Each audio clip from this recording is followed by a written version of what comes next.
السلام علیکم ورحمۃ اللہ وبرکاتہ۔ میم میں شہناز انڈیا سے مارننگ کلاس کی اسٹوڈنٹ آپ کی۔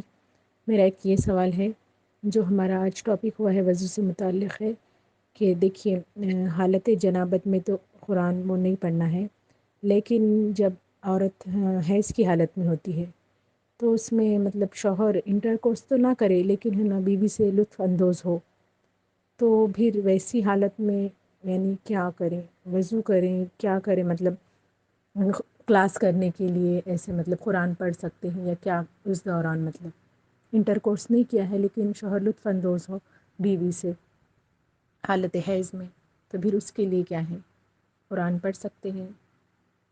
یہ میرا سوال ہے جی، جزاک۔ وعلیکم السلام ورحمۃ اللہ وبرکاتہ۔ جی شہناز، جیسا کہ ہم جانتے ہیں کہ حالت حیض میں تلاوت کرنا یہ اٹ سیلف علماء میں مختلف ہے، اہل علم کی مختلف آراء ہیں۔ بعض تلاوت کو ہی ناجائز کہتے ہیں، بعض تلاوت کو تو جائز کہتے ہیں مگر اٹھانے کو ناجائز، اور بعض تھوڑا تھوڑا کچھ حصہ پڑھنے کو جائز اور روانگی کو ناجائز، بعض تلاوت کو ناجائز مگر سماع کو جائز۔ اور ایون یہ مختلف آراء کا ہونا بھی اس بات کی طرف اشارہ کرتا ہے کہ قرآن و حدیث میں اس کے حوالے سے کوئی واضح ایسی نص نہیں ہے کہ جس میں منع کیا گیا ہو۔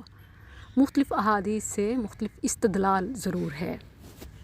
اب رہی یہ بات کہ ایک تو حیض کی ناپاکی ہے، اور دوسرا یہ کہ پھر انٹرکورس کے بغیر خاوند کے ساتھ مباشرت یا اس اثناء میں کچھ ڈسچارج وغیرہ، تو کیا اس حالت کے بعد قرآن پڑھنا پھر کیسا ہوگا؟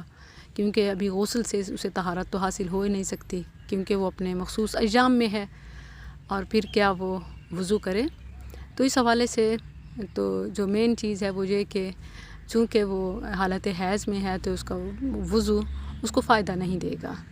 اور ایک دوسری بھی اہم رائے ہے کہ جس طرح رسول اللہ صلی اللہ علیہ وسلم حالت جنابت میں سونے سے پہلے وضو کر لیا کرتے تھے، اور ایون غسل سے پہلے وضو کا یہ طریقہ افضل ہے، تو اسی طرح اگر وضو کر لیا جائے تو بھی یہ بہتر ہوگا، اسی پر قیاس کرتے ہوئے۔ البتہ یہ وضو صرف گندگی ہٹانے کے لیے ہوگا، اس کے لیے پاکی نہیں، کیونکہ وہ اب بھی اپنی مخصوص حالت میں ہے۔ اسی لیے میں سمجھتی ہوں کہ اگر ایسی خاتون خود صاف ہو جائے اور صاف کپڑے پہن لے تو یہ کافی ہوگا، اور اس حالت میں وضو نہ وضو برابر ہے، جب کہ کپڑے اور بدن پر کوئی غلاظت نہ ہو۔